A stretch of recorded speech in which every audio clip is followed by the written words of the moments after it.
If you have not followed his Triple H horse racing podcast, you're missing out. It's one of the best podcasts in the country.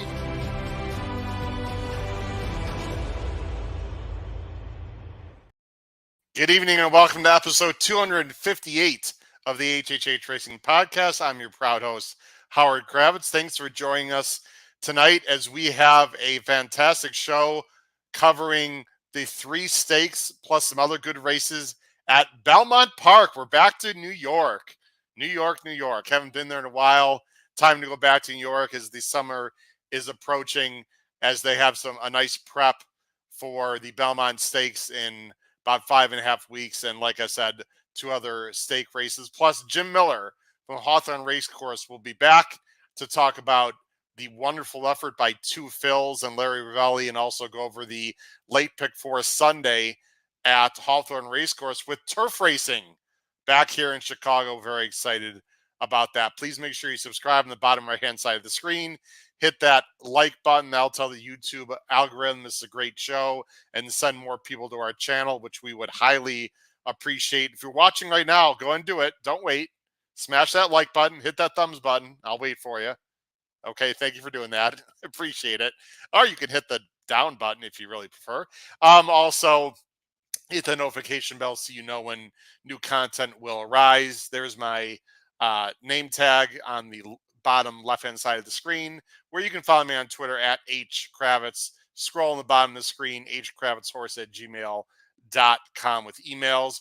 We're not going to have a show until next Wednesday. We've been going at it really hard, so we'll have our usual 2 shows next week covering the Preakness Stakes like a glove through Bettin and Boozin Wednesday night and our flagship show on Thursday night. You can listen to us on Apple Podcasts, Spotify, and Anchor. Really appreciate all you people that are listening. Our listeners have gone way up on these audio platforms. Appreciate that. The power picks are fantastic. A little bit of a down week last week, even though I gave out an early pick 5 Friday at Churchill for over $1,000. But spot plays, like I said, a lot of seconds and thirds. We're going to try to redeem ourselves this weekend. And, of course, fantastic podcast Pete Visco has created. We're actually going to go to it here in just a second to talk about a wonderful article that Pete has put up written by Paul Halloran, which was fantastic. We'll mention that as well. All right. I think that takes care of it. We're rocking and rolling. Let's get right into the meat of the show. And let's bring on first the, as I previously mentioned, author of a great article that he touched on Monday, and we'll show it here on the screen, from the Commonwealth of Massachusetts and the Saratoga Special, Mr. Paul Halloran, and from the great state of Maryland, home of the Preakness in a week and a half, Mr. Pete Visco. Guys, we're back in New York for the Belmont card Saturday. How are we doing? Not too bad. Very good. Very good. Hanging in there? Pete, if I make a last-minute Preakness decision, I assume I can sleep right on that sofa behind you. I mean, you could, if I'll leave you the key under the mat, because I will not be here. So yes, you Even can. better. Even better. The house will be all yours. So wow. let me know. Now you're tempting me, Pete. Wow, and there's another sofa. Is there a big screen somewhere in the? Where's the TV, Pete? In that room that you got like there? 15 TVs in this house, so there's plenty. Oh my goodness! Love it. There you go, Paul. Paul, let's jump in real quick. You mentioned, and Pete, thanks for putting the article up. I'm just going to share the screen right now. Again, Pete, you want to tell everyone where they can find the article, and I'll go and scroll down.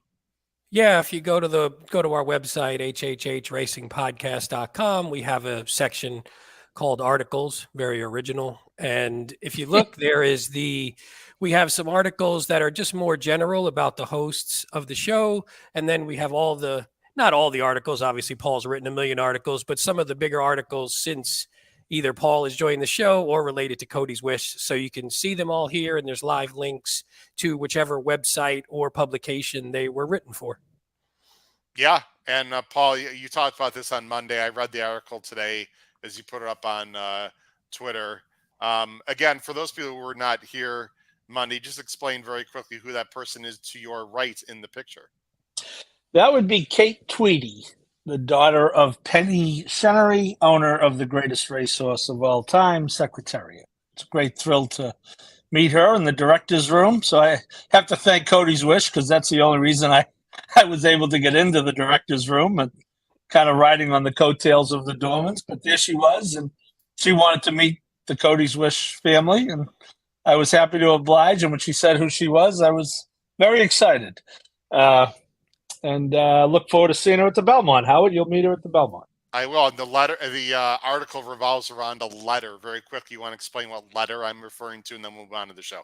Yeah, so Dr. Jeff Mora, who's a loyal fan of the show, a big Secretariat fanboy, like I'm sure a lot of us of that genre era, and wrote Penny Shenery a handwritten note back in 1973 professing his love and admiration for the horse, and she wrote him back. And 50 years later, he has that handwritten letter, and will bring it to Belmont to show her daughter, which I think should be pretty neat. No, that's really cool. Did he frame the letter, or what? In what? I can't imagine. You know what? I want to say I've probably seen it. I've probably seen it in the house in Saratoga one of these years, but I don't recall. But I'm not surprised knowing him. He's a lifer like all of us. From Brooklyn, the A train to Aqueduct, running to catch Harvey Pack's seminars. So he's a true degenerate like the rest of us. We love him. Beautiful. Also, quick shout out, if you're wondering, I've got my Adelphi shirt on. Some people might. I always screw the. Well, there it is, right there. Anyway, some of my people wonder, why I'm doing that. Other than, of course, they're a great sponsor of the show. A horse called Daddy Knows, trained by Rehan, owned by Adelphi, won today at Belmont at 9-1. Didn't use him strong enough in the pick 5, coincidentally, but I did have a little win bet on him.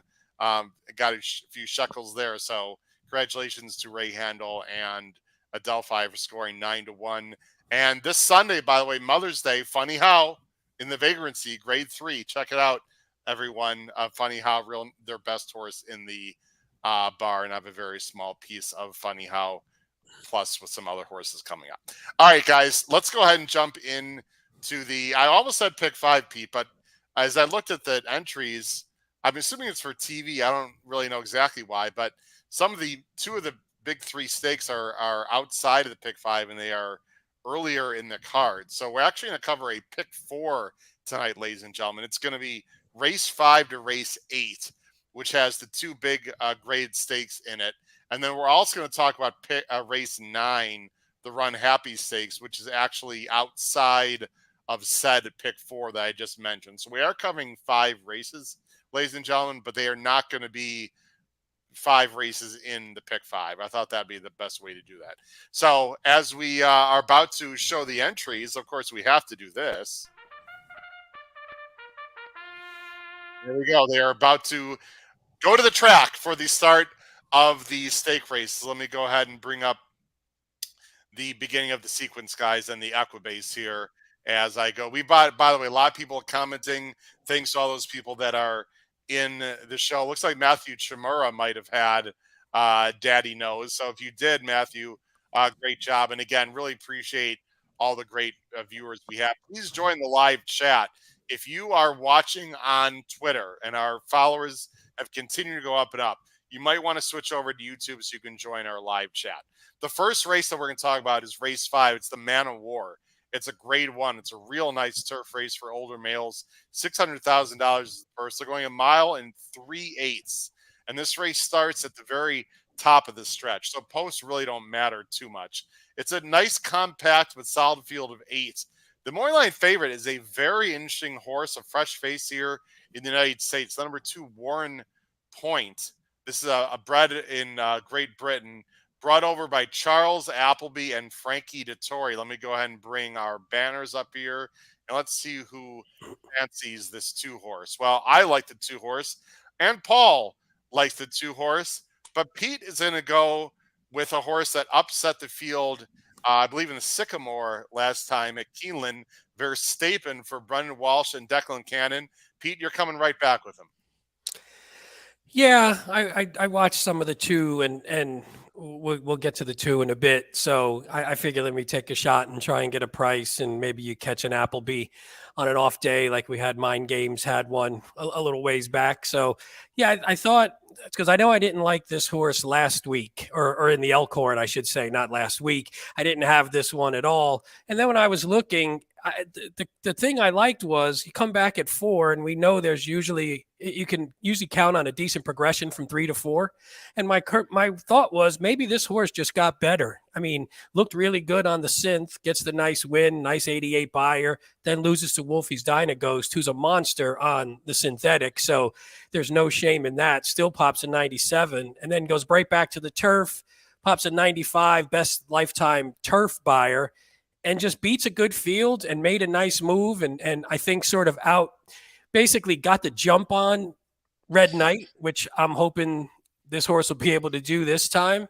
And I think the distance is fine. The only concern I had was we know that the Turfway synthetic form seemed to be playing pretty well at Keeneland. Yeah. So I didn't know if maybe that was the benefit. And when you take it on the road somewhere else, you lose that. But I'm just hoping for a horse that's on the improve and has just been getting better and better, and maybe can take another step up against a field that, it's not even the Appleby horse. I don't think he's a super horse like some of his others.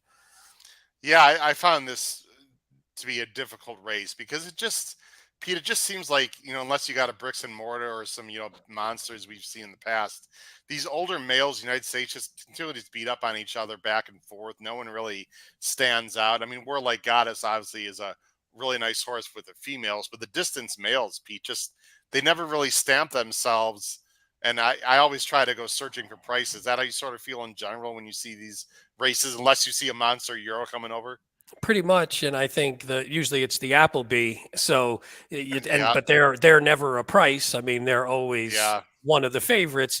And in here, I mean, this is a pretty small field, and there's a couple of horses I think we've played in the past that we'll get to probably. But again, I wouldn't leave the 2 off. And I love Red Knight. That I've had Red Knight in a couple of these races on the shows. So but it's just not. It's a field where they look like they're going to beat each other every so often, and they're just going to beat each other up. And then if an Appleby comes or a foreign horse comes, maybe they win. But I guess we'll see. I'll let you guys talk about the 2 since you both have them on top. So, Paul, we both have the 2 Warren Point. This is now Appleby came to the United States with Modern Games and lost, and he had another one that I think I'm drawing a blank that lost. So, I mean, in general, he's on fire when he comes to the United States. I don't know how good this one really is. I mean, he won 2 races. Let me go full screen. He's 9-5 morning line, mainly I think because of connections. Won a stake in Bahrain, and then in Qatar won a Group 1. Although I don't know really how strong. Russian Emperor is a decent horse, but I'm not sure how strong that really is. But this is a progressive 4-year-old, and you'd think, Paul, that he has many he can choose from to run in this race, and he's picking this one. So I think he's going to be super live. Yeah, this horse, it's an interesting profile. Charlie typically starts them a little later in the year, and that was one of the issues with Modern Games, who got beaten the fair and square. But Charlie got beat the day after Modern Games. He got beat with the Moonlight, Howard. You should remember that horse. With the yep, someone talks about on the screen. Yeah, I believe you had that horse in the contest, didn't you? I did. Thanks for reminding me. Well, you said you didn't remember. I'm just trying to help. But this horse, as you said, ran in Bahrain and then came back 15 days later, which is a pretty quick turnaround. Yeah. Got beat, and I'll be honest, I don't know how good Russian Emperor is, but now he's had almost 3 months. Charlie doesn't ship them over here to get the frequent flyer miles. Doesn't mean they're always going to win. We just talked about 2 that got beat at Keeneland. I think this horse may get a very good trip. I think this race is devoid of speed. I mean, Channelmaker will probably go, a horse I never play, would love to own, $3.75 million. But he's 9 now, and, he's 9 and can't hold the top jockey, it looks like. So I'm not, I think that The 6 is a price play for me, but again, he's an off the pacer. The 5's an off the pacer. This 4, Pete, he beat that Red Knight on the fair and square last time. He did, I guess, get the jump on him, but he was, they were neck and neck down the stretch. He just beat him.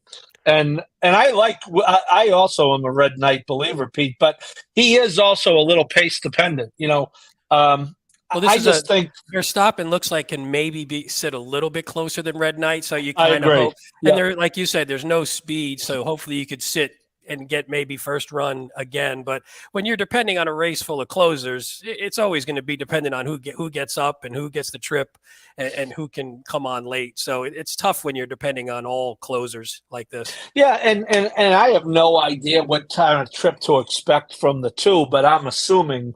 Yeah, I think Frankie and Charlie can read the PPs just as well as we can, Pete. Looked kind of tactical.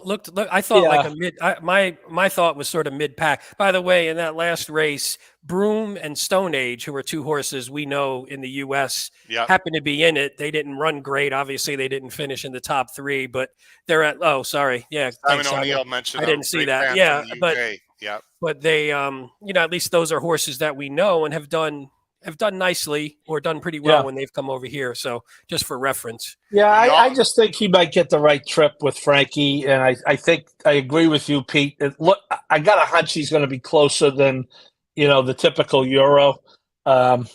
So I kind of defaulted to him. I think the race flow is going to favor him. Yeah. Simon O'Neill mentioned, I don't know if you guys can see on the screen there, this race there in Dubai. Sorry. The Newberry last year. This 1 point finish right behind Ottoman Fleet, who won this past weekend. And also Russian Emperor. I knew the name sounded familiar. I didn't have a chance. But Sylvain, thank you, Sylvain Powerhouse, I believe from Canada, if I recall, Sylvain. If I'm wrong, I apologize. Russian Emperor is a really nice horse from Hong Kong. So these form lines look pretty good to me when you take everything into and consideration. Warren Point got a really bad trip. England tracks. I'm sorry, go ahead, Pete. I was just saying Warren Point got a pretty bad trip in that last one too. Was sort of stuck. So if you didn't watch the replay, you may not know, but that was one where it was sort of stuck, had no room, and then closed late, but just got out a little later than you would have hoped if you were a backer of that horse. Yeah, you sort of, Pete.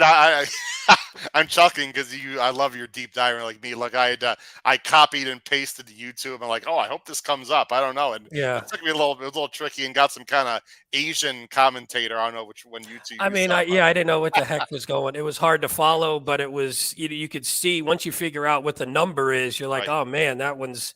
I mean, you could always see the Godolphin blue also. That's helpful. But yeah, he was covered. And he tipped out a little bit later than he wanted to. Anyway, guys, here's my opinion. I think this horse is a standout. Now, you're like, Howard, you barely know the horse. I know what I see. I know who he's been facing. And guys, I know what this field is like. And I agree with you, Paul. I've got Soldiers Rising in second, and I'm going to see if I can get a little intel. I'll just leave it at that. On how prepared Soldiers Rising is. The problem is this horse like close in the clouds, Paul and Pete, and I don't see a lot of speed in this race, so I'm not sure he's that's going to set up. I almost did something crazy, and for me it's crazy because I just don't like 9-year-olds. I have a feeling Channelmaker's going to run a big race, guys. There's not a lot. I know I don't have him in the top 3. I'm just going to mention it real quick. He could get to the lead. He likes Belmont. Maybe he's got one more good race in him. He probably needed that last race. I don't know. I got a sneaky feeling Channelmaker's going to run big. My third choice is Howe Street, who was actually favored, Pete and Paul, in the Sycamore. Got a weird three-wide trip and was rank. So I'm interested in Howe Street also underneath because I think he's going to be more patient. He's got blinkers off, and Flavian, again, who I think learned something, guys, from the Sycamore. So was also off. We talked about it. Was off Lasix for the first time, and there then you go. Is off again. So that Soldier Rising, you mentioned, Howard. The only thing that scared me is the only 2 wins that horse has were in, I think, optional claiming level.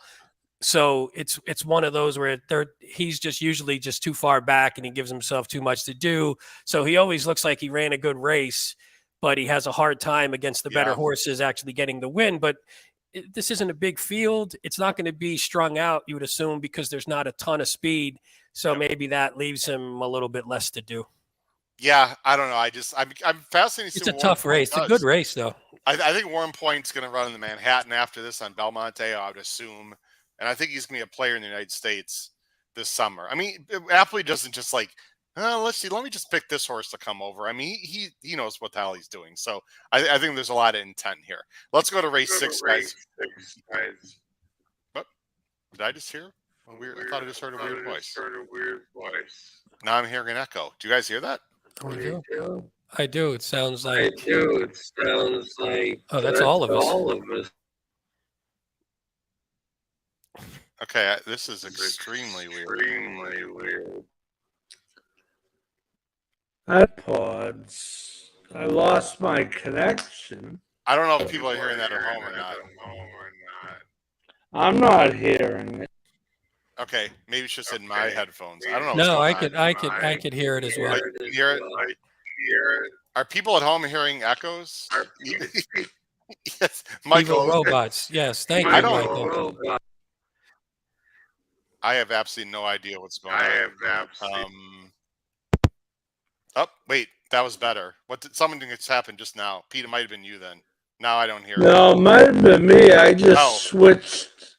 No, it was Paul then. Paul, whatever you just did, go back to that because it was just turned off a second ago. Now I don't hear it. Now it's good. I just switched. No, I think Paul, it's something with you. Pete, I think you're good. No, it's you, Pete? Oh, it is Pete. Okay. Sorry, guys at home. No, I think Paul's fine. I don't. It should be. No, yeah, Paul, it's something with you. You sound very weird. Something's going on with yours, Paul. It has to be. Because when you're talking, Paul, everything's like really slow and weird, and I don't know what's going on. Pete, go ahead again. I'll try. You're fine. How Pete. does that sound? All right, Paul's that's good. okay Let's go ahead. Let's see. Paul, you want to try one more time? Yes. How's that? There you go. I think we're good. Does You're anybody good. Now hear there's anything? there's a delay now with Paul, but actually you sound good now, Paul. I don't know what just I don't hear the robots No, anymore, it's good. so I think Did you we're do okay. something? Well, we'll talk after the show, Paul. That was really weird. Okay, let's. Sorry, technical difficulties. Let's move on. Let's move on to the Peter Pan, guys. The Peter Pan. Here we go. Race 6, Grade 3. 3-year-olds, 200,000, a mile and 1/8. This is the local prep for the Belmont Stakes. Field of 9. Big morning line favorite, number 9, Bishop's Bay for Cox and Drew. We all like the 9 so much that Pete's the only one that's going with the 9. So, Pete, this one is sort of the obvious horse, I would say. Towers over the field, at least by his first race. Really talented horse. I've got him second, so does Paul. So maybe we're just trying to get a little cheeky and trying to beat him, but you are not. What do you like about this horse? Coming from where the hell is it? New Orleans, right? If I remember correctly. Yeah, from Fairgrounds. Fairgrounds, yep. Yeah, I thought about trying because I figured, never know. It's a weird field. This horse had 2 sort of slower paces that just sat right off of and got pretty nice trips at really low prices. So it seems like one that you can beat. In the end, though, I just thought maybe this is just a really talented horse. I mean, cost a nice chunk of change, popped a 97 buyer on debut. It's Brad Cox with a spendthrift horse. So there's a lot of signs that point to this horse being good. So again, I wouldn't single or anything. I went a couple deep when we get to the pick 4, but thanks for pointing that. I was going to say that beat First Mission on debut and beat First Mission. I thought on the square. Yeah. In that race, it wasn't some fluky race or anything. And then actually beat I remember because we did that optional claiming race on the show, and actually that was a half decent field as well. So, you figure this horse might just be good. And in the end, if you just get a horse that's really good, then, this is one where they should beat this field based on talent alone. Yeah, I think this is great spotting, by the way, by Brad Cox. And I have some minor concerns that we'll discuss, but this is a horse to beat. I'm hoping. I don't know if do you guys remember last year's Peter Pan. Do you know who won? I do not. I remember because it was one of my selfishly, I mean, listen, I was god awful last weekend, but was one of my good touts at Belmont. We the People, who I think went off about 9 Oh to 2. yeah, yeah. Who I liked quite a bit. On the Who front end, actually, right? yeah, for like romped in that race. Didn't do a lot after that race though in the summer. But anyway, Didn't he go to the Didn't he go to the Belmont? Did he go to the Belmont and try and go on lead in the Belmont? I mean, doesn't matter yes, if I we don't believe he remember, but did. I think he was on the lead in the Belmont, and then just actually faded took badly, I thought right? took some money if I remember no, he correctly. did. But yeah, He did. Good call on that, Pete. Pete, you want to mention the 5 who Paul has third and I have nowhere? Classic Catch, who we're going to show. I have some notes written down, of course. We need to show the replay. He was wider than wide in that wood on the far turn. I'll go ahead and show it. I mean, broke really. Yeah, if you're going to show it, broke really poorly. Was in last, was way too far back, and then when you look at the horse when Show he the break, run, he's the 11th. Oh, sorry, did he break? that's Did he all right. break badly? I didn't notice. I mean, it's not. I don't know if it was like a bad break where he stumbled or anything. He just didn't get out of the Right gate, and when he was that wide, he just sort of got stuck in the back. And when you look at his races, he's just better when he's sort of mid-pack and a little bit closer. And now you see him; he's trying Way to the hell out here. Yeah. He's trying to close in between, and I mean, he runs on at the end, so he never quits. But you see that first group has sort of separated themselves, so you weren't getting to them anyway. And obviously, we know this race from the Derby prep trail, but dipped inside or not dipped outside right there, and is sort of going by, but wasn't getting to the top 4. But the couple of things I liked, the horse still has improved from a buyer standpoint each race. And again, these aren't world beaters aside from maybe the 9 who has like a little bit more upside, I think. Gets Irad back again, who 2 races back ran a nice race, although it against a little bit less, but ran a nice, that's the trip you're hoping. And then they put the blinkers on, which hopefully means we get this horse in the race a little bit. And if we get him in the race a little earlier, then he has a pretty good late kick. And I think there's not a ton of speed, but there's enough to maybe something happens and they can get a setup for this horse. Paul, do those silks look familiar? Yes.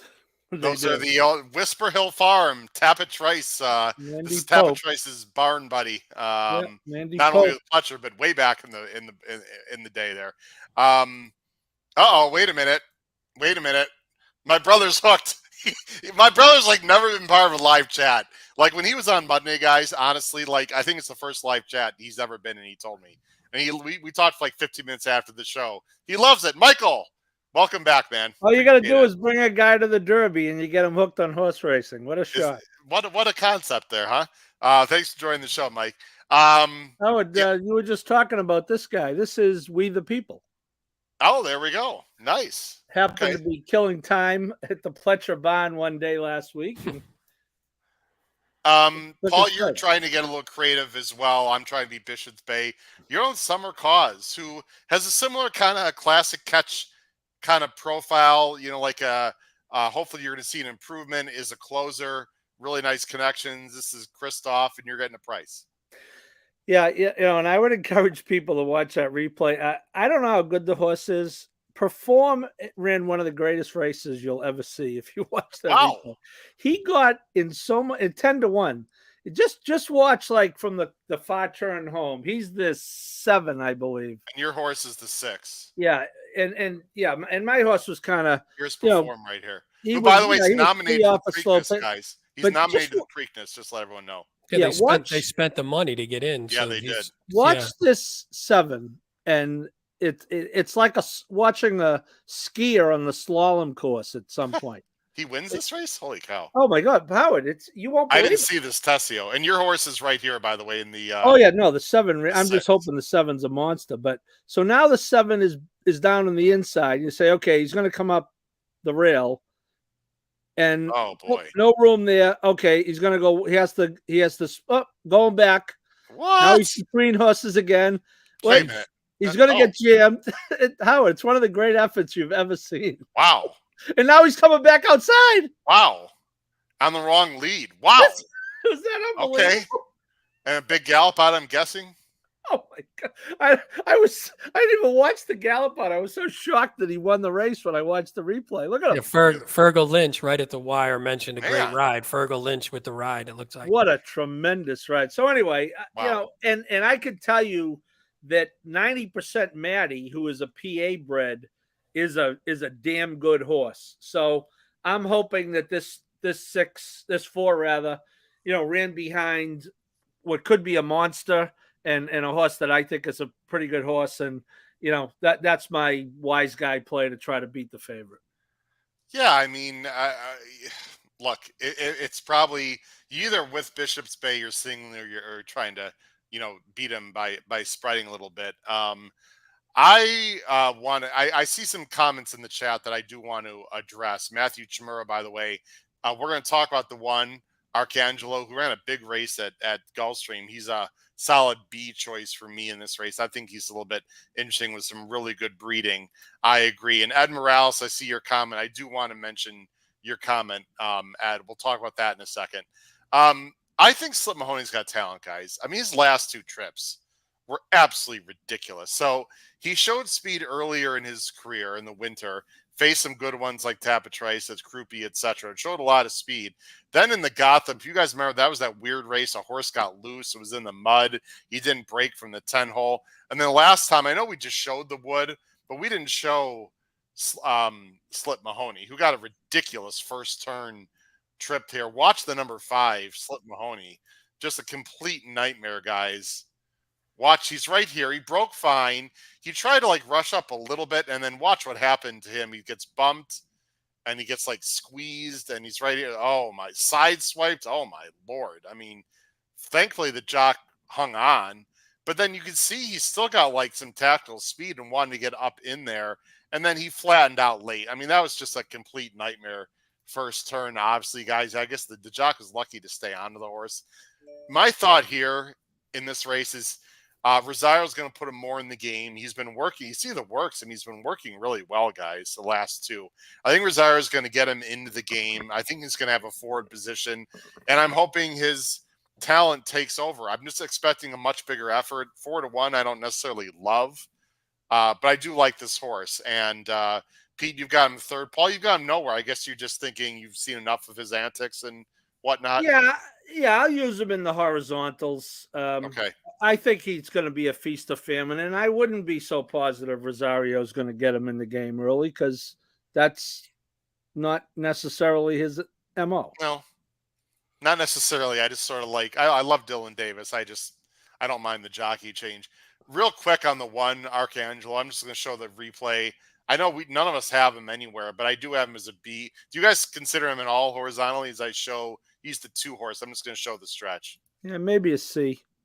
I had him as an A, but he didn't make the ticket just for budgetary purposes.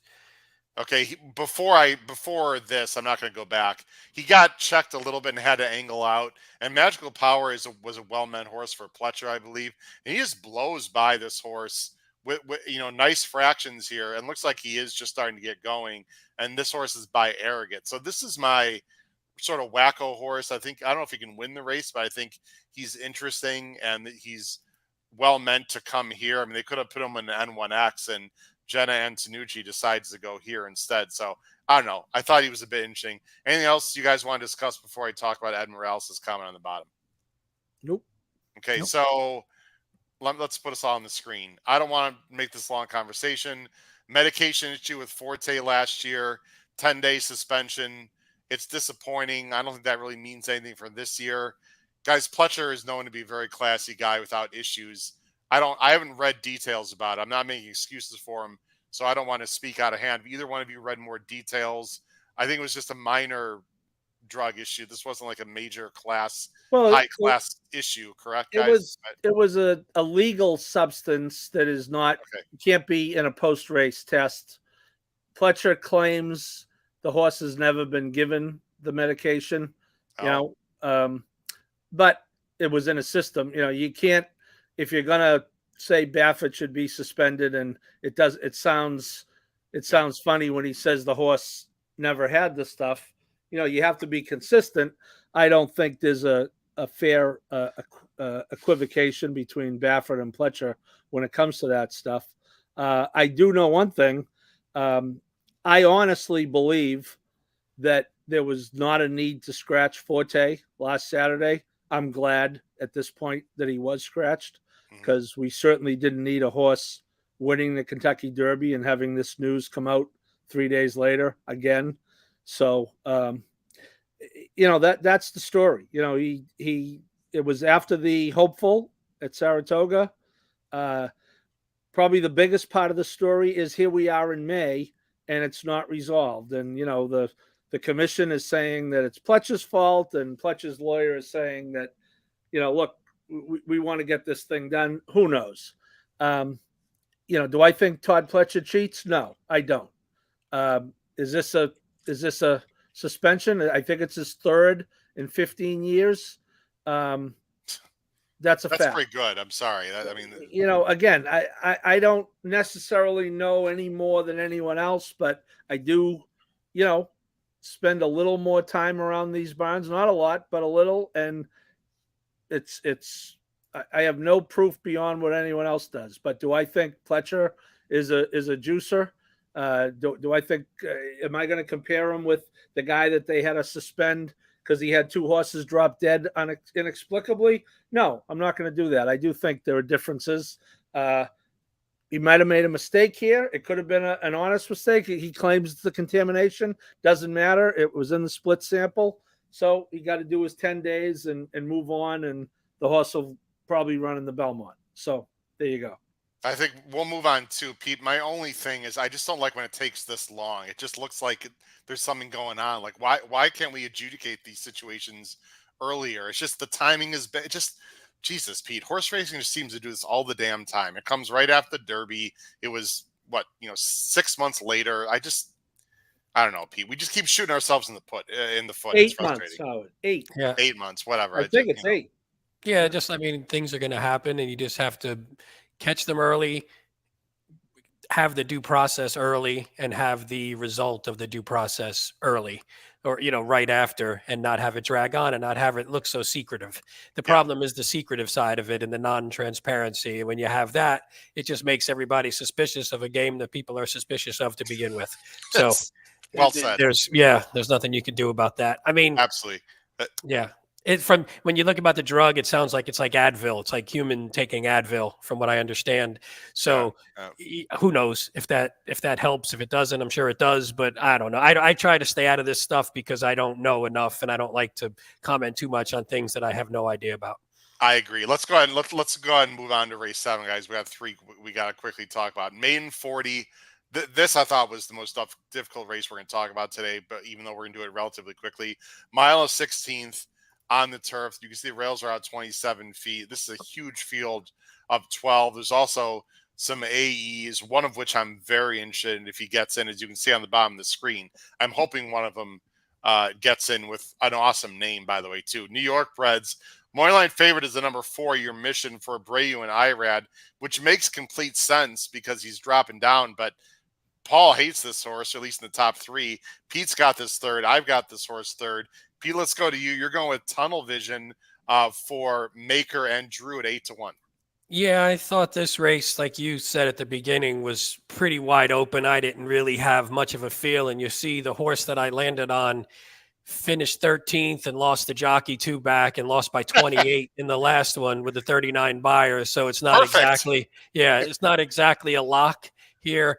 A couple things I did like. I thought at least the winner of the last race, who won by 16, is a pretty good horse. So maybe the 28 doesn't look as terrible as it seems. But what I did like, so it got claimed, moved back up into maiden special weight. And then I don't know what happened in either one of those, but I like that maybe it dropped back down.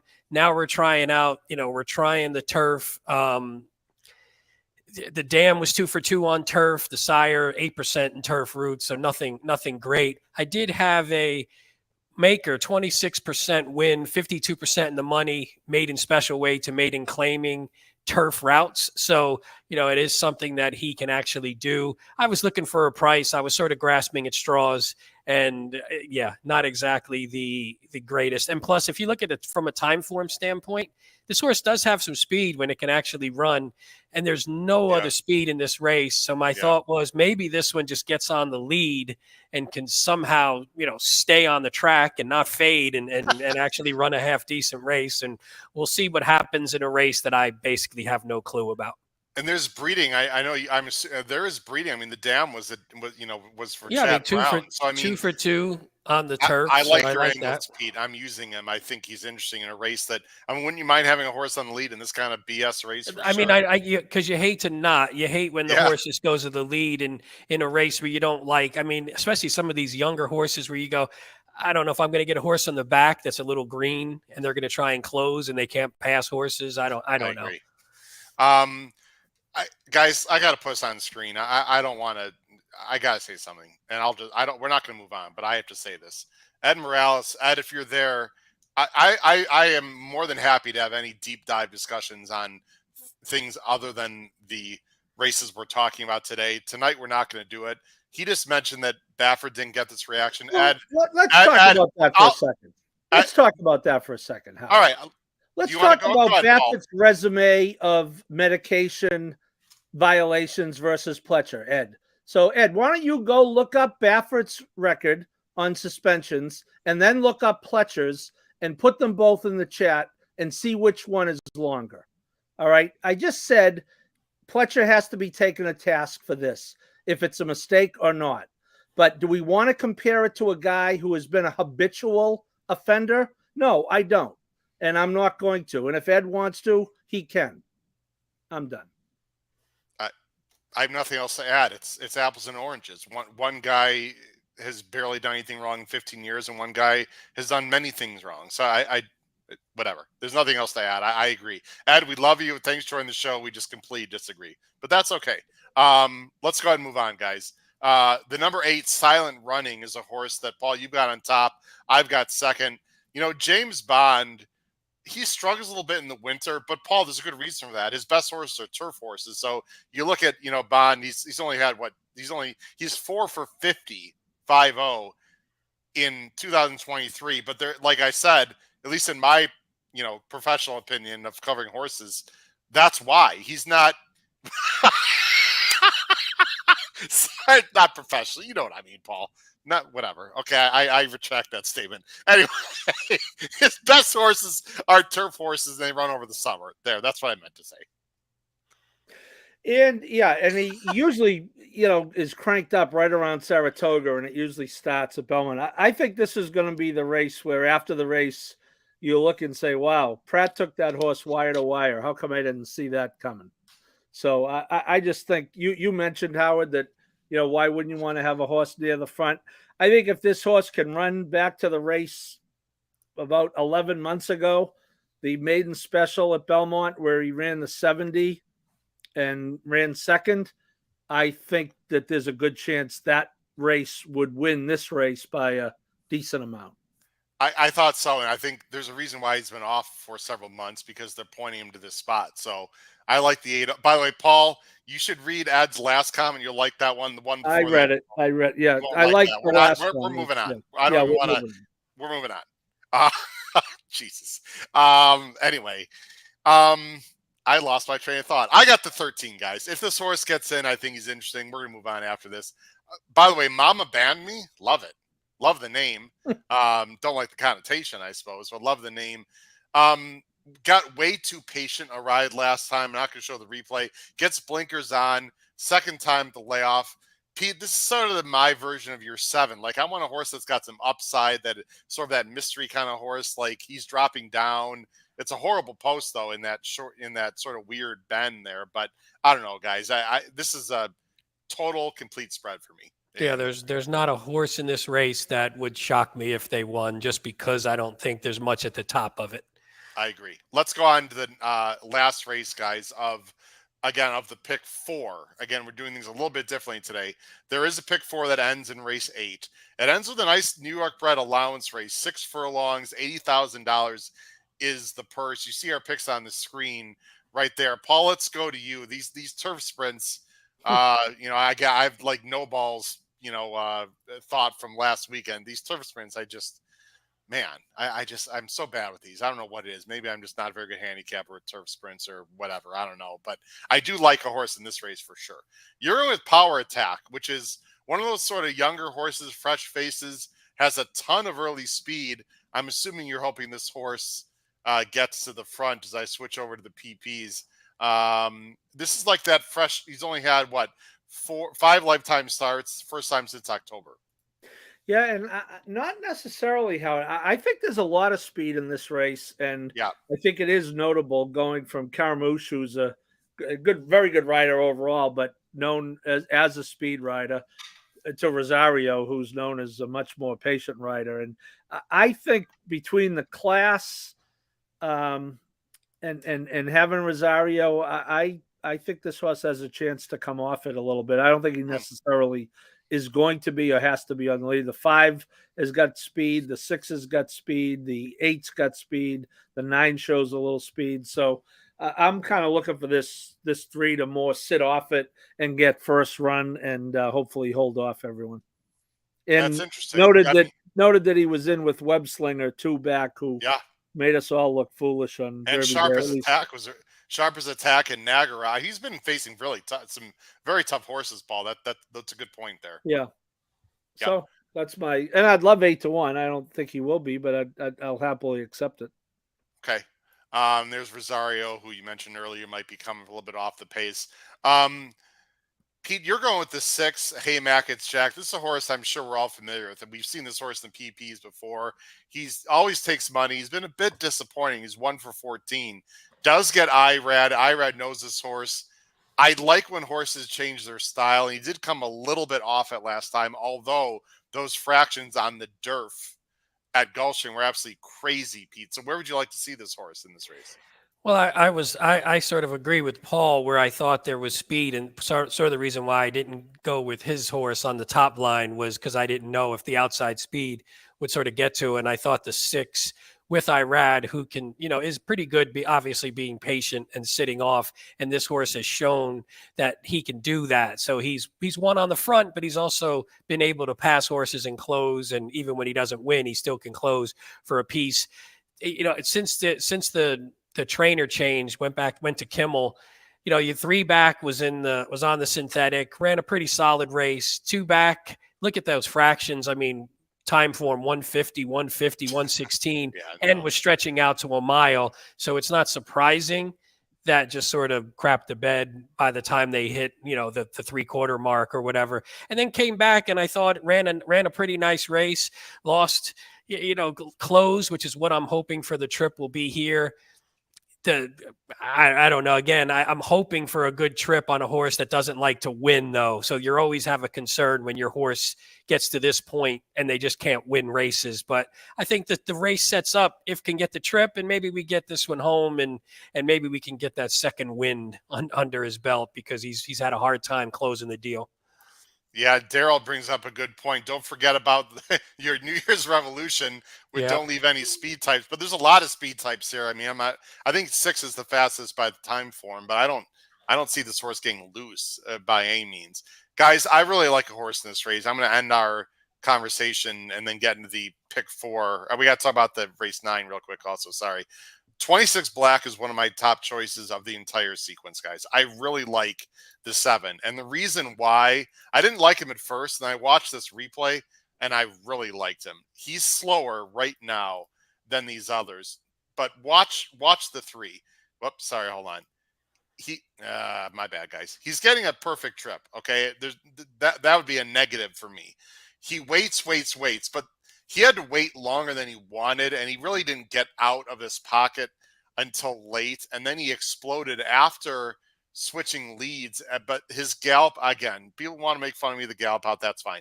He's waiting, guys. He's trying to get outside the 8. He's still boxed in here. I mean, this is not perform, Paul, but I mean, he's still boxed in.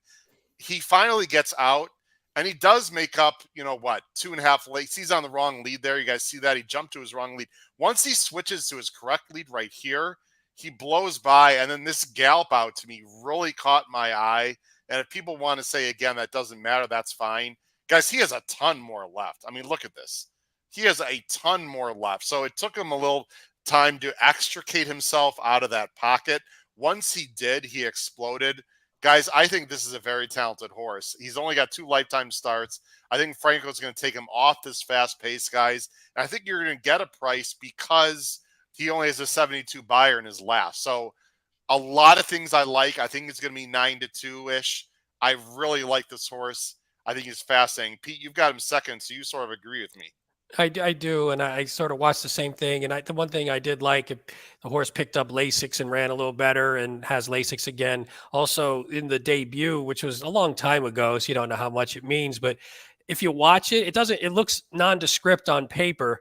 But when you watch the race, the horse sort of rushed up, got the lead, then dropped back weirdly, and then sort of I don't know what was happening. I don't know if it was Jose. I don't know if it was the horse being weird and green, but just did some odd stuff, and then had a little bit of kick. But I was like, it looked like a better race than it did on paper. But I do think, yeah, I have this one second because I think there's some talent there, and the rest of the field maybe isn't that.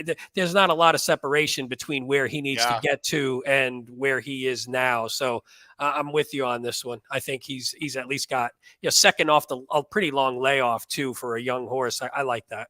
That's why I like Paul's 3. Like, I don't want the 5. I don't really want the 6. Although the 6 can obviously win. I like your 9 even in third P if things collapse. Anyway, it's a very interesting race, guys. Here's what we're gonna do because we're running a little bit long on time here. We got Jim Miller waiting. I'm not going to show the PPs, the Runhappy. The Runhappy race 9 is actually outside of the pick 4. So, guys, let's just do this. Let's just go to the Equibase and just talk very briefly. Let me go ahead and switch the banners here to race 9. Again, this race that we're talking about right now is outside of the pick 4, but is inside of the pick 5. It's a grade 3, 175,000, 6 furlongs on the dirt. Here's the field of 6, wide open. You can see the morning favorite is the number 2 Baron for Butch Reed and Irad. The longest price is the number 5 Stage Left at 6-1. You see our picks on the bottom of the screen. I'll go bring us all on screen here. I think for me, guys, there's a lot of speed in this race. That's sort of one of the main themes here in this race. You guys are both going Baron, who looks like this horse can be just off the pace for Irad. Paul, go ahead and first with Baron. Just the PA bred exacta, Howard. You don't have to get too complicated here. 2-3 PA bred over PA bred, fairly cold.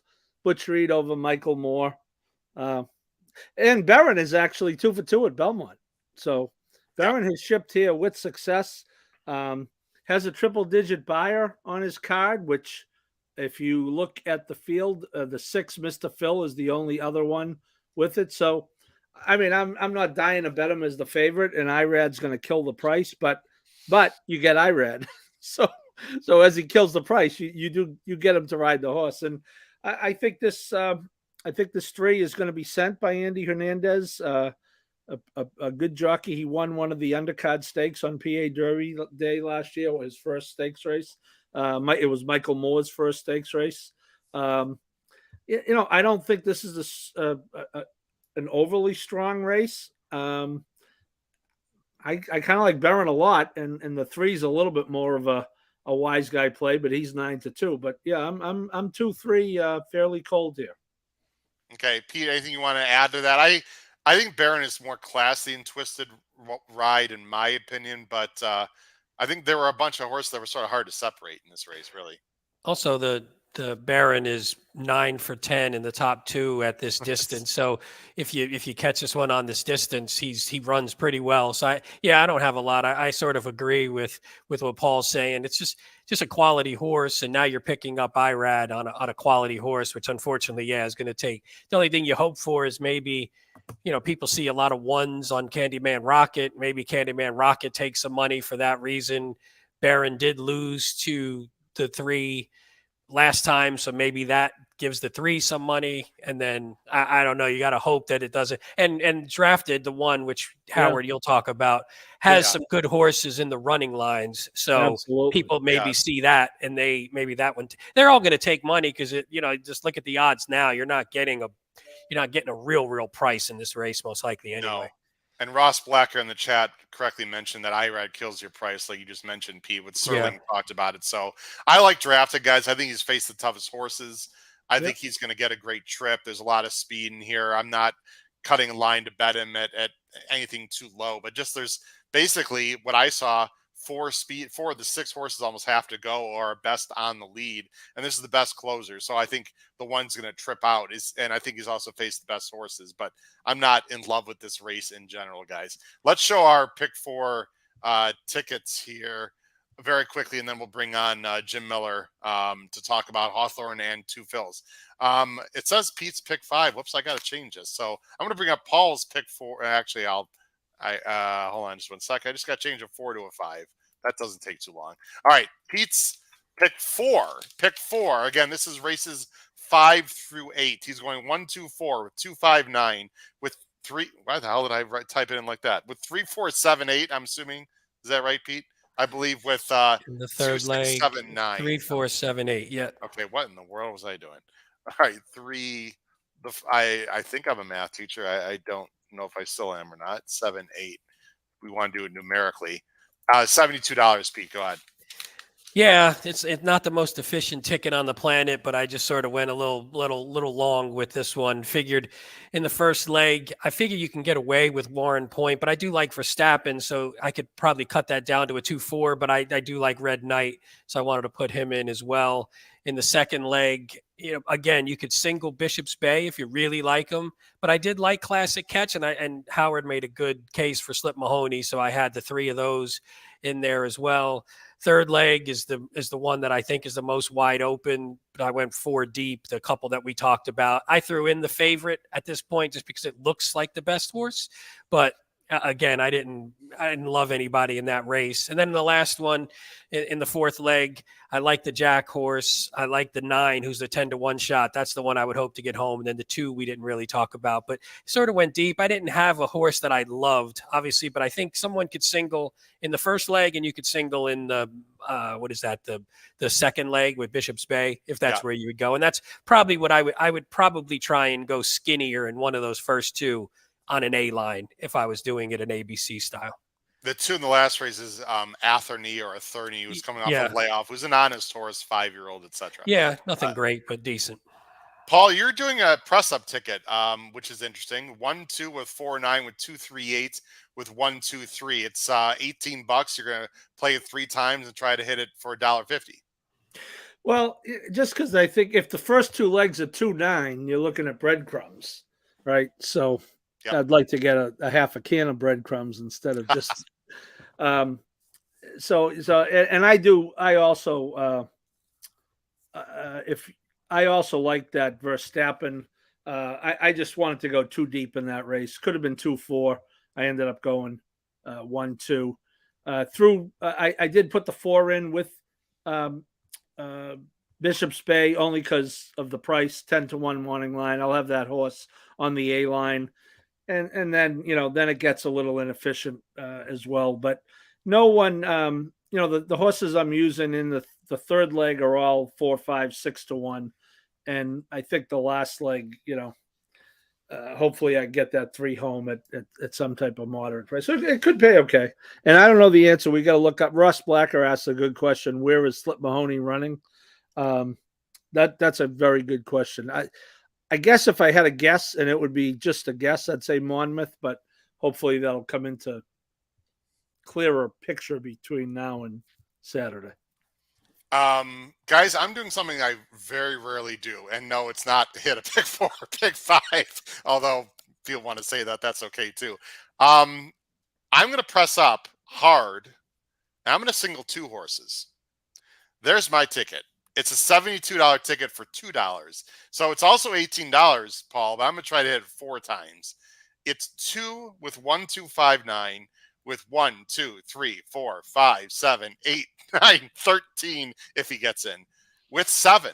And I think this can pay because I'm spreading a lot in leg 3, trying to get a price. And I'm singling a 4-1, 9-2 shot in the last leg. At least I think that'll be. Guys, I can try to be, was it Warren Point, the 2? I don't know if it's not the 2 in the first leg, guys, in the Man of War. I'm playing 5 or 6 different horses, so I'm going to hope the Appleby horse is the real deal. I'm going to try to beat Bishop's Bay, but I'm going to use them to anyway. And then I'm just hoping for a price in a race, guys, that I despise that third leg in terms of it's just complete wide open. And then I'm going to go take a chance with Franco on a real cheap ticket. So again, there's my ticket. I think it's interesting. Will it work out? I've absolutely no idea, guys, but that's what I'm doing. Before Paul and Pete, I let you guys, go for the night. Let's bring in our good friend from Hawthorne Racecourse, Mr. Jim Miller, the director of racing from Hawthorne Racecourse. Jim, how you doing tonight? I'm doing good, guys. It's kind of the aftermath of the Derby, but I'll tell you, it's one of those things where it's just a little lead in and then an ease right back into the Preakness. But it was a fun Derby, guys. Horse that we talked about a lot ran a really good race, so I was really pleased with everything Two Phils did in the Derby. Yeah, congrats on that run, Jim. Congrats on that run. I know you were backing that horse, and it's a hometowner, and Ravelli's a hometowner, so congrats. Yeah, he, like we talked ahead of time, Larry did everything right with the horse in my mind. Kept it in its surroundings, worked over the track the horse was familiar with.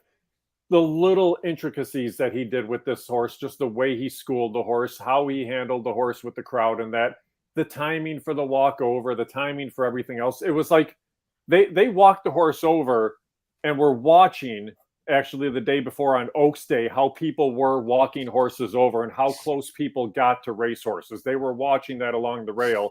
So on Derby Day, they knew to keep people actually spaced a little bit further. So Larry instructed his whole group, hey, come with the walk over, but do it a little bit further away from the racehorse. And they had the grooms positioned the right way and the assistant and that.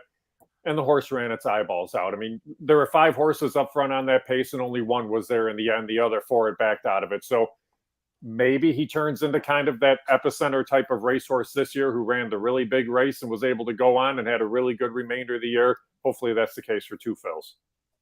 Pete and Paul, any quick questions for Jim or about Two Phils? Anything you want to add to that? And we'll let you. No, I would just, Jim, add Jareth Loveberry to that equation because we talked about it on Monday night. He made the move pretty much exactly when he should have made the move. The hole was there. You got 5/8 of a mile to go in the Kentucky Derby. You got a chance to, 3/8 of a mile. Yep. I'm sorry.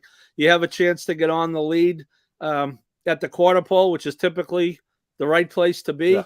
And he did absolutely nothing wrong. He got run down by a horse that I have a funny feeling could be a very, very, very good horse. Yeah, and I had taken a stance against the Florida Derby going into the race regardless. Now, you guys knew I didn't like Forte. I just kind of took a stance against the race, and it's the way it worked out. But it was cool. I talked to Jareth a little bit later on that night, and I just asked him, I'm like, okay, what was it like at the top of the stretch?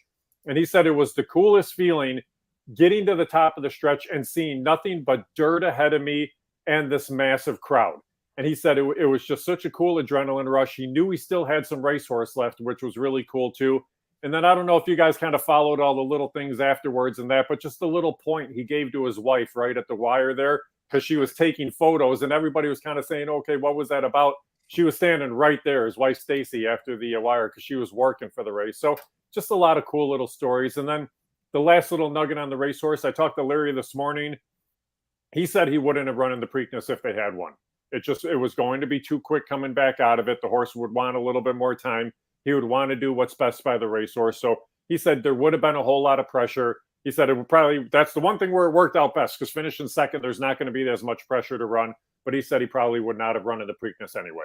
Yeah, kind of happy he didn't win from that standpoint, only because you want that. I mean, it makes the Triple Crown season just a lot better. Yep, I agree. But Absolutely. Really good effort. And then the horse was out there galloping. Yesterday went a mile and today went another mile, just galloping around, and he looks awesome. So it was very cool to see. Very cool. Pete and Paul, let you guys go. Great job. Guys. Good luck, gentlemen.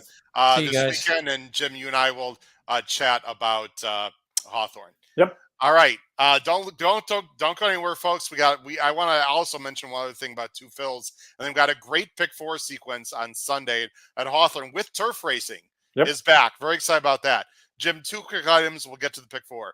As I believe you know, Paul and I were fortunate enough to be there at the Derby, media credentials. That walkover was really cool, and you're exactly right. I was shocked on how many people are that close to the horses. I was literally 3 arms length away from Tappa Trice as he started his walkover on the track. The horses handled themselves real well. All credit to the backstretch people and the handlers, because there's a lot of commotion in that walkover. Wait till the first time a horse gets loose walking over to the paddock for the Derby, and you're going to Please, see something please different. don't say that. Let's Well, not have that happen. well, you don't want to say it, but here's the thing. At Hawthorne, the horses walk over on the racetrack to the paddock as well. They don't come around a different path or anything. In a lot of racetracks, they do that. Over the course of say, a 70-day racing season, we'll have a half dozen horses that will get loose on the walk over to the paddock. So it just happens. They're race horses. They get worked up. So imagine this 100,000 people. You hope it never happens. But I'll tell you, that's one of the things that always scares you. It scares everyone. It's a reason why a lot of these horsemen have a handler on either side of the racehorse, because you want to avoid that for all reasons possible. But there's so much that goes into it before the race. You see all these guys that are schooling these horses in the paddock before and getting used to that. I love what Churchill Downs did with that new paddock. So much better than what they had for the other paddock. So much larger in that, which was really good. And I think that helps all the racehorses in the race. And I'll tell you, I mean, it was. I enjoyed the race, of course, because two fills ran well, but it was a really fun race. Yeah, very cool. Speaking of fun races, we got turf racing back Sunday. Yep. Jim Miller at Hawthorne. Now, late pick 4, which I'm going to put on the bottom of the screen, your top picks. And I do have the PPs as well. Has one of the turf races out of the pick 4, one is in it. So let's just jump right in to race 5 right now. Bring it on the screen, Jim. Race 5. And this is going to, again, this is Sunday, everyone. About 4:18 Central. So about 5:18 Eastern Standard Time. It's a maiden 15. They're going 2 turns, a mile and a 70. The morning line favorite is an Indiana bred, the number 6, Arrington at 8-5. But I know you're not really strong on not only this horse, but really anyone in general. No. We'll talk about why you're going to 3. Another Indiana bred, Evie Jean, at 12-1 morning lines, your top choice. Let's take a look at this horse. Yeah, and you know what? I'm not strong on the race as a whole, but here's the thing about Evie Jean, and you look, and it's a lot of things that are not real pretty by her speed figure wise. The one thing that was really pretty to me is Emmanuel Giles jumps on board, and this is a guy that won 5 races last Thursday. He's riding very well. You get the bug, you get the weight off on a horse that going to 2 turns in that last start out probably got away just a little bit of a step slowly, but was wide the whole way around. I think you get a ground saving trip, probably tucks in right behind the early pace, and you're going to get every bit of that 12-1.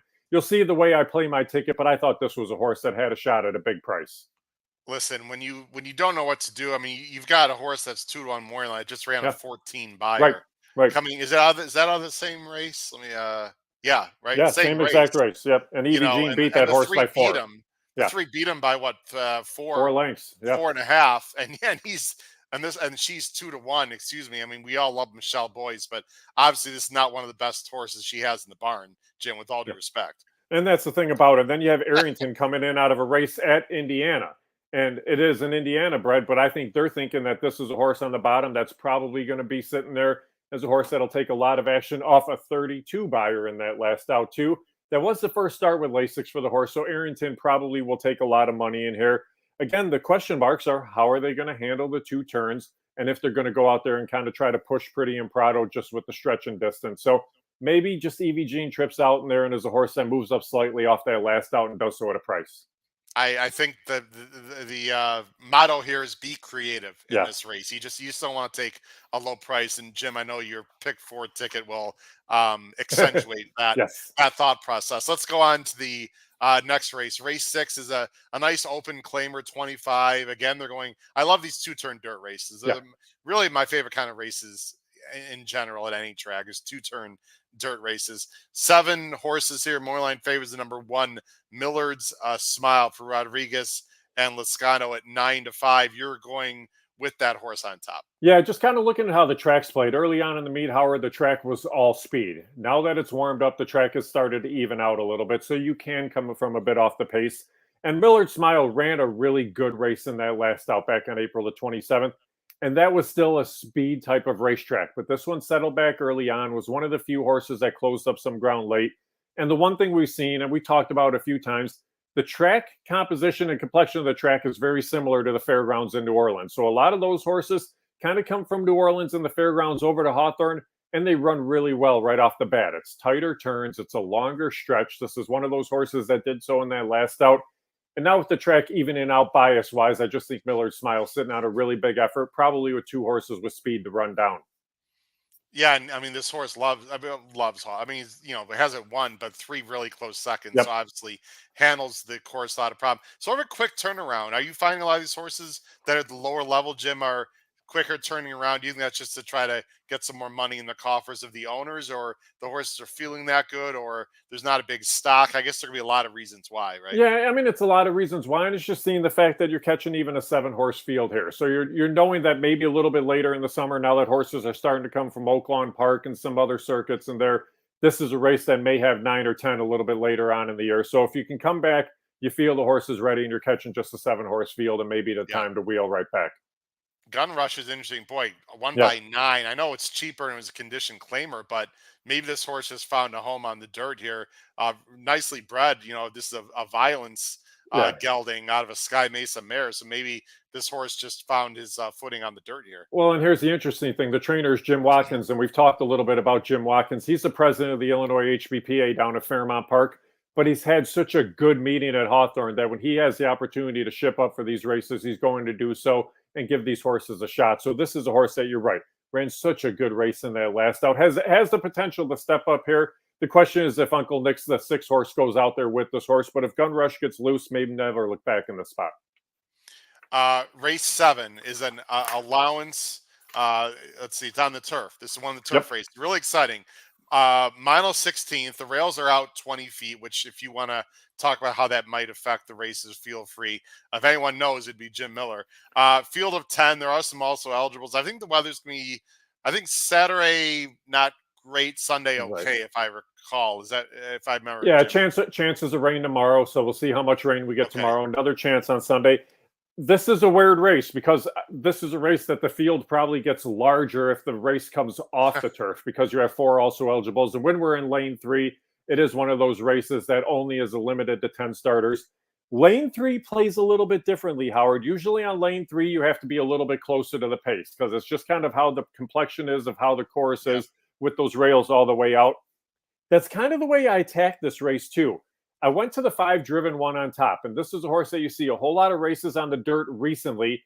You dig back deeper a little bit, and you find some turf efforts that have been really good. 5 starts on the grass, 2 victories, 4 of 5 on the board, and everybody coming out of that Oaklawn meet, was facing tough company. So Ingrid Mason comes in. She has 15 horses that she brought into Hawthorne for the summer. This is one of them. I think this is a horse that was just waiting to get back to the turf, kind of looking at some of those races at Oaklawn. And I think Driven 1 actually sneaks off at a price only because you have some horses that you see a little bit more recency on the grass that are going to take some action in here. Jealous Eyes will take action off that last out, but I figure Simple Logic will probably get bet down, and Power Through the 4 is definitely going to get bet down in this spot also. Well, and if Jealous Eyes goes the lead and has more recency, that's not going to be good for Power Through, who can stalk, but looks like they're better on the lead. That's going to be a very interesting jockey situation out of the gate between Mojica and Cologne, and see how they. Is there other speed in this? The 2 is not that slow either with Lindy Wade, so it sure might sound. I love your 5 here, and just looking at it a little deeper. Although the 5 is not really. Is there a deeper closer in this race? You know what? The other one maybe to look to is the 10, Global Empire. So this is a horse that's a little bit interesting to me. Yeah, there you go. Global Empire is a horse that has run some decent races against some decent company. It only has the 1 turf start on its career, but I'm willing to give this one another shot. But again, pace scenario-wise, it just may set up for Global Empire to just kind of sit back, rate, and kind of swoop late. But Alexis Centeno has had a very good meet. He's winning at almost a 20% clip. And this is one of those spots where going the mile and a 16th on the turf at Hawthorne, it's a relatively long run into the turn, so he'll be able to get tucked in and save some ground and then pick off horses in the lane. Yeah, Jimmy, he's a pharaoh, so might like that turf. That's interesting. I think the 10 would be my sneaky long shot in that race. And you're gonna get a price for sure. You'll get 12 to 15 to 1 on that horse. I love it. I only need 5 or 6 to 1 help. There you go. Hey, you just singled on a 4 to 1 in the last leg of your pick 4. So absolutely, I like that horse. Let's go to the last race, Jim. It's an allowance race. I'll bring up on screen here. Sorry, let me go full screen. 6 furlongs allowance. Nice purse, 31.5. It's an 8-horse field with some Illinois breds and some open company horses that are not Illinois bred. Dream Streak, the number 5, is the Moorline favorite for Cody Rosen and Orlando Mojica, and that's who you're going with in the last race. Again, it's another one of those that's coming out of a race at Oaklawn Park in that last out. We've talked about these Oaklawn horses that have been running really well, but this horse was running well at Oaklawn. Claimed for the $20,000 tag, couple of starter races, a win and a second place effort. And the number 2 back was actually a good solid number going the mile. That's the short stretch race. But even in that last out, showed that speed.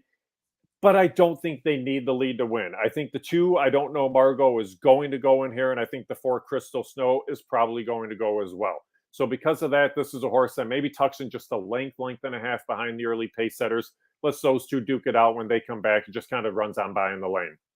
Well, I mean, the class of the 5 in tough open company starter allowance and higher condition claimers at Oaklawn and Fairgrounds. No disrespect to the 2 and 4. I mean, no, not all. Tons the class, and I think you're right. I think Mojica.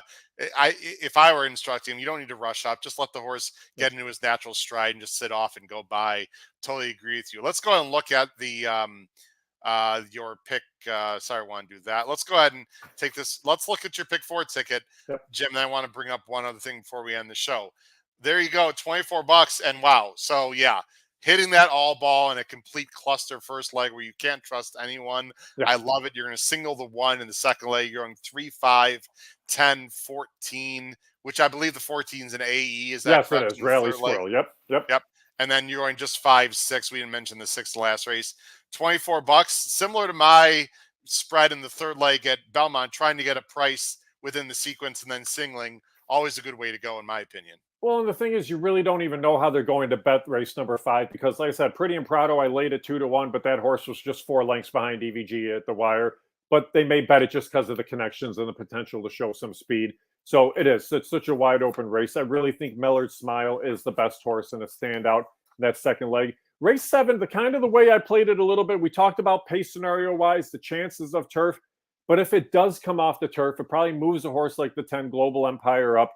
Rally Squirrel ran a really big race on the main track at Hawthorne 2-back, and then just ran a race on the turf at Keeneland. So I think they're going to kind of hope if they can get in one way or the other, even if there's other scratches, they're going to try to stay as long as they can to get into that race. And then in the end, like you said, Dream Streak, the best horse in the race. Rainy Mountain, just again, kind of that running style. Settle back a little bit, come running at him late in the lane. But there's some price potential in here to get a pretty nice return, Howard. Yeah, absolutely. It's a fun sequence. I'm definitely playing it for sure on Sunday. 2 quick things before we leave you, Jim. First of all, I want to make a public note to everyone that we plan on having an HHH Racing Podcast summer outing, either evening, day. I'm going to get in touch with Jim and Rhonda and Dakota. He knows who I'm talking about in the gang. So we can have a nice little outing for the Chicago fans of the HHH Racing Podcast. So Jim, remind me to talk to you about that off air at some point through some emails or whatnot. And the second thing, Jim, is I've officially I've been invited and officially accepted a few days ago my invitation to the Hawthorne Invite. So thank you very much, Jim, if you were involved in that invitation, along with our good friend Matt Miller. Do you want to very quickly tell the fans at home who unfortunately won't be there because you have to be invited, but at least talk about a really cool betting contest that they can follow live on the Hawthorne YouTube channel when it happens in June? Yeah, and we do it on Hawthorne Derby Day. That's the race that we ended with. And last year we did the contest, and we had a lot of mandatory races and only a handful of optionals. This year we're kind of opening it up a little bit more. There's going to be a couple more optional races there because our players like to follow different circuits. And that's the thing that we really try to focus on with our contests is you may be a New York player, a California player, a Florida player, or an Illinois player. So we want to give you the ability to kind of use your expertise. So when we have these invitationals, we do have players coming from all over the country. So that's the thing that's really cool. It's a real money bankroll. Again, you're able to play that bankroll to a certain aspect where you can use some exactas, some trifectas, things along those lines. And there, you can't break down a pick 4 sequence just because you're not going to have that opportunity over the course of the races. But it is the thing that we really do that we do like is because we stream it on our YouTube channel, we get to talk to a lot of the players, Howard, talk about strategy, talk about how races may unfold, watch and see kind of how players play. And you and I have seen Matt Miller and talked to him so many times for how he plays tournaments and different ways he plays it. And sometimes you just have to go out there on a limb. And if you're right, you're right. If you're wrong, you're wrong. But I love the way that people take stances. We have a lot of tournament players that are going to play that route, and it should be a really fun contest. And you probably don't know this, but I'll give you a little inside breaking news. A Marshall Graham sighting will also occur at this contest. You guys, a very smart man. Very smart panel. A lot of very really good contest players. I'm honored to be involved in it one more time. Bottom of the screen, Jim Pilares is a fan now of Hawthorne Racecourse. Thanks to you, Jim Miller. So he plays the track consistently now. Jim, thanks a lot. And he said after that Oaks Derby weekend, and Jim, I feel you, by the way. I don't know how your overall weekend was, Jim Miller, for me, but mine was not good in the pocketbook. The experience was completely off the charts, amazing. Tough weekend for me. But anyway, you've got another fan of Hawthorne Racecourse. Jim, I'm sure you love hearing that. Well, and I can tell you this, my weekend was actually pretty good because of the other Ravelli horse that won on Derby Day. No balls. And here's the thing. Where did that effort come from? I mean, Ross Flacker. Ross, I know you had a great weekend, and that horse was a key for you as well. I kind of knew about it going in. Just, again, talking to Larry sitting there, we're talking about two fills leading up to the race, and he said this horse was just doing so well, too. And he loved the draw, and he said, this is the only way I can win. Get out there, go, and see how far I can take it. And you knew at the top of the stretch the horse was gone. And gone at a huge price. We were sitting at the 8th pole, and I could see on the TV screen and live, like no one was really, and the 11 was angled out and came out. But I just was shocked on how loose he got. There's some nice speed horses in there and just great ride. Congratulations. And here's the thing. You and I know in Chicago, that's kind of Larry's forte. Yes. Get a horse, train him to be able to get out of the gate. I was watching babies for him school at the gate this morning. They are trained that way so they can get the jump on the field because it's such an advantage. And when you can show speed, you have the ability to avoid trouble. He does such a good job of it. And this was a horse that was able to do so in a big field for a turf sprint and just happened to do so at a huge price. Yeah, and the turf was a little bit speed favoring at Churchill also. And I'll tell you also that was good for two other people I know for a fact, a Frank Mustari and a Vince Foglia, for sure. Yeah. Both those two guys. Both appreciate that. Then he had himself a good weekend. So I hear. Yeah. Jim, thanks a lot for coming on the show, man. We're going to leave you on screen as we end the show. We had Hawthorne pick 4 this Sunday. It's a great sequence. You can find some prices. Jim Miller, as always, crushes it. For Pete Visco, Paul Halloran, Jim Miller, anyone else involved with the show, this has been your host, Howard Kravitz, episode 258 of the HHH Racing Podcast. Good luck with your bets at Belmont and Hawthorne this weekend. Take care, everyone. Have a great night. Bye-bye.